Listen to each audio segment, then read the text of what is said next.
In the news this week, I mean, we thought when the Ukraine war started, Putin would be isolated. He's not isolated. He had the BRICS nation. That's Brazil, Russia, India, China, South Africa, and now 4 or 5 other countries. It's about half the world's population, about 35% of the GDP. He's got North Korean troops in his war in Ukraine now. He's very chummy with China. China and Russia always hated each other, not anymore, and Iran. These are the dictator countries. There's a very World War II feeling here. All right, folks. Today, we're jumping headfirst into one of the biggest debates in modern politics. How different leadership styles can shape global stability and impact our democracy right here at home. So this all popped off during a fiery conversation on Real Time with Bill Maher. Bill had Megyn Kelly on. Yeah, the sharp-tongued journalist who's never shy about her opinions.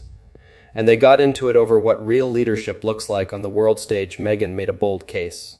She says when the US has a strong, unpredictable leader, think Trump, it keeps the bad guys on their toes. Russia, China, Iran, according to her, they behave better when they don't know what's coming. That unpredictability, she argues, was a key part of Trump's foreign policy strength, but Maher pushed back hard. His take, sure, unpredictability might work in poker, but when you're the leader of the free world, it can backfire. He's worried that if a president gets too comfortable ignoring democratic norms, it's a short slide into authoritarian territory. And that, he says, is just as dangerous, if not more, than any threat from abroad. They went deep, talking about alliances, justice at home, and whether strong leadership crosses the line into something darker. It wasn't just a talk show spat. This was a real clash of worldviews about what kind of leadership we need in today's crazy, complicated world. So what does it mean to lead responsibly?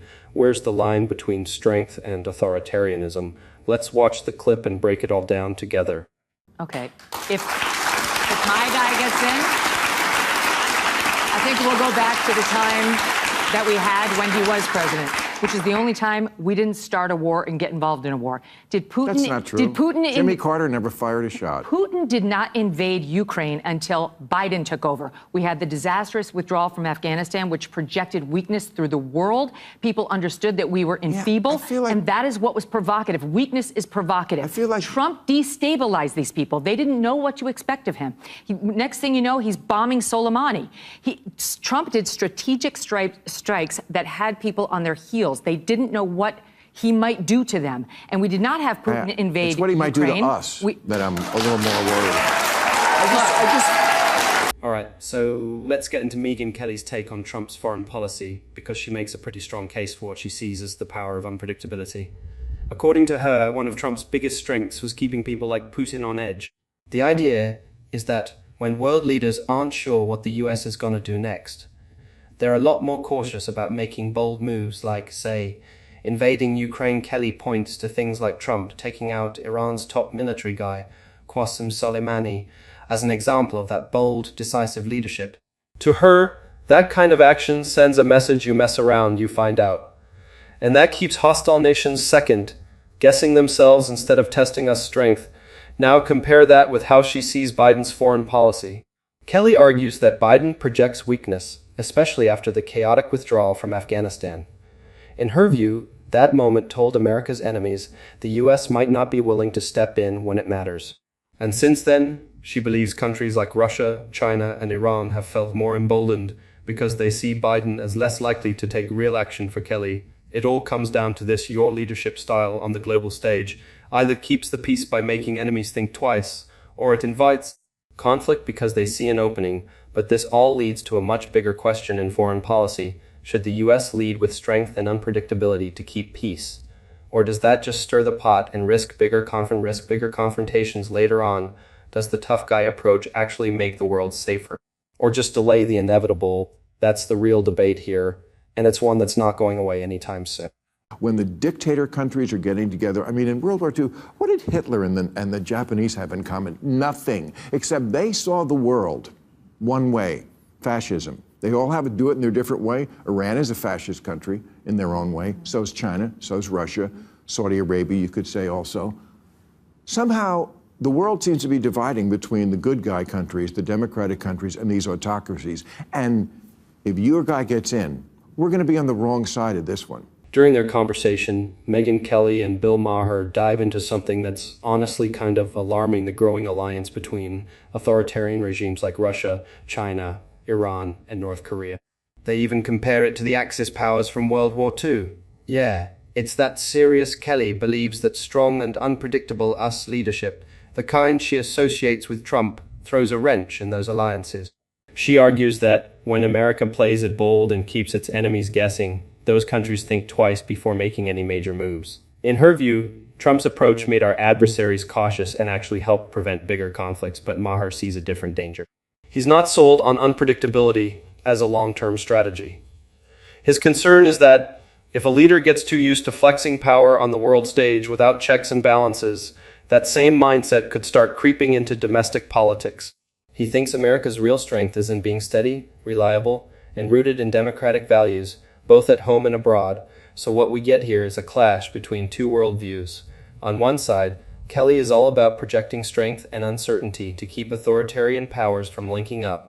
On the other, Maher is pushing for stability and democratic consistency as the best defense against tyranny at the end of the day. They're raising a critical question: how do we confront authoritarian threats out there without accidentally turning into something similar ourselves? I feel like We've had 4 years of Trump. We've had 4 years of Trump. Yeah. Trump did not go after his political enemies with the Department of Justice. Right. That was Joe Biden and Kamala Harris. Well, we had Hitler in the 30s and things were okay, and then we had Hitler in the 40s and they got way worse. Just because we had him. He hid his Hitlerism the first 4 years, and it's going to come out in full force. He tried to do things like that. He tried to do dictatorial fascist things, and he was stopped. Joe Biden has flouted the law when it comes to these student loan giveaway programs. He's flouted the law. Supreme Court opinions that told him he didn't have the right to do it, and he openly said, I will get around the Supreme Court. He did it with respect to rent abatement programs, the same exact thing. And then he and Kamala Harris unleashed this Department of Justice against their political enemy, Donald Trump, their #1 chief rival for the presidency. Okay. Well, is it funny? Because they did it. We'll see. You want to talk fascism? That's fascist. Now let's talk about Bill Maher's side of the argument, because he's coming at this from a very different angle. Maher draws a pretty intense historical comparison, and yeah, it's controversial, but hear it out. He compares Trump's first term to the early years of Hitler's rise. Not because he's saying Trump is Hitler, but to make a bigger point: early signs of authoritarianism can seem mild at first, but get a whole lot worse if nobody puts on the brakes. Maher's whole concern is that once a leader gets power, especially with minimal checks and balances, things can escalate fast. What starts off looking like bold leadership could eventually turn into something way more dangerous if it's not kept in check. And he's saying, look, if we don't take that seriously early on, we might not see how far it can go until it's too late. He also questions Trump's so-called restraint in foreign policy. Sure, Trump wasn't launching wars left and right, but Maher wonders if that restraint really came from a place of valuing peace and democracy, or if it was more about consolidating power at home. In other words, was it genuine, or just part of a bigger move toward centralizing control? At the heart of Maher's argument is this bigger issue: how do we protect democracy from slipping toward authoritarianism?